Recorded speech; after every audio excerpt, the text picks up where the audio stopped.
bersikap pada waktu itu karena takut dengan amanah kita, tapi dalam prinsipnya tidak berubah betul. Maka besok diulangi lagi dan diulangi lagi kesalahan.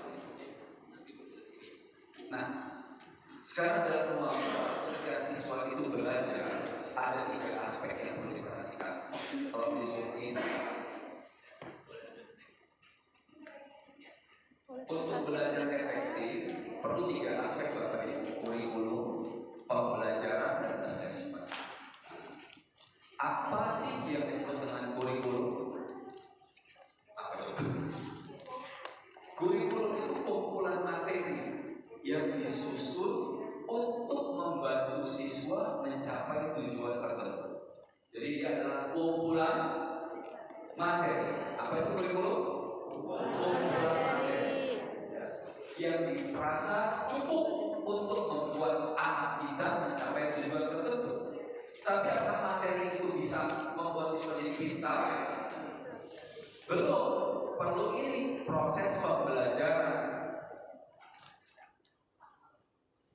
Jadi bagaimana cara kita membawakan materi dalam kurikulum dan dalam ruang kelas, itu namanya proses pembelajaran. Kita sedang mengajar, siswanya sedang belajar. Ada proses pembelajaran dan pembelajaran. Kemudian ada aspek ketiga namanya assessment. Nah, di sini hati-hati karena biasanya guru-guru kita assessment itu ulangan harian, tugas, ujian tengah semester, ujian akhir semester, ujian akhir sekolah. Itu betul, tapi baru salah satu dari aspek assessment. Ya, ada 3 assessment itu. Assessment yang biasa Bapak Ibu lakukan itu namanya assessment of learning, ya, assessment dari hasil pembelajaran. Yang sering terabaikan adalah assessment in learning, assessment dalam belajar, dan assessment for learning. Seperti apa saja? Ya, ini Bapak Ibu sudah melakukan juga. Nah, kalau kita bicara mau merdeka, maka ini beberapa kebiasaan guru yang perlu diubah. Ya. Biasanya guru-guru ini bukan di Cilegon, kalau Cilegon nggak begitu ya. Ini panas. Ya.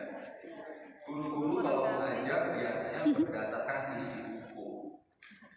Buku untuk dijelaskan kepada siswa. Ada yang begitu di sini.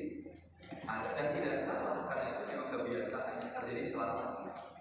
Dan tanpa terasa Bapak Ibu guru menggunakan kata-kata yang ada dalam buku itu untuk menyampaikan kepada siswa. Padahal kata-kata dalam buku itu sebagian besar tidak tergabung. Itu kalimat-kalimat istilah-istilah teknis, tidak ramah di telinga siswa. Itu kenapa siswa tidak tertarik akan penjelasan Bapak Ibu. Ya, ini berlaku konsep pedagogi. Ya. Ini kebiasaan. Dan salah satu kebiasaan lainnya adalah para guru suka minta siswa merangkum isi buku. Betul? Anak-anak, tolong rangkum dari halaman 20 sampai 250. Biar ibu bapak bisa santai-santai gitu ya. Apalagi kemudian kebiasaannya memberi dan menagih tugas. Lantas dikasih nilai. Siswanya kemudian ada yang contek tugas. Betul kan? Betul. Jadi hasil akhirnya kita mendapatkan nilai-nilai yang Bapak Ibu berikan itu tidak mencerminkan kemampuan siswa, tapi mencerminkan kemampuan mereka mencontek.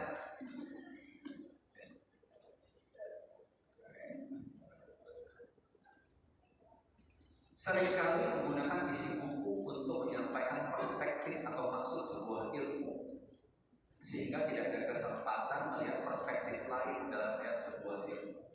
Contoh, satu guru IPA mengajarkan konsep torsi, guru matematik mengajarkan koordinat kartesius, ruang 3 dimensi. Yang disampaikan di isi buku, sehingga seolah tidak ada perspektif lain dalam melihat bagaimana membawakan sebuah ilmu.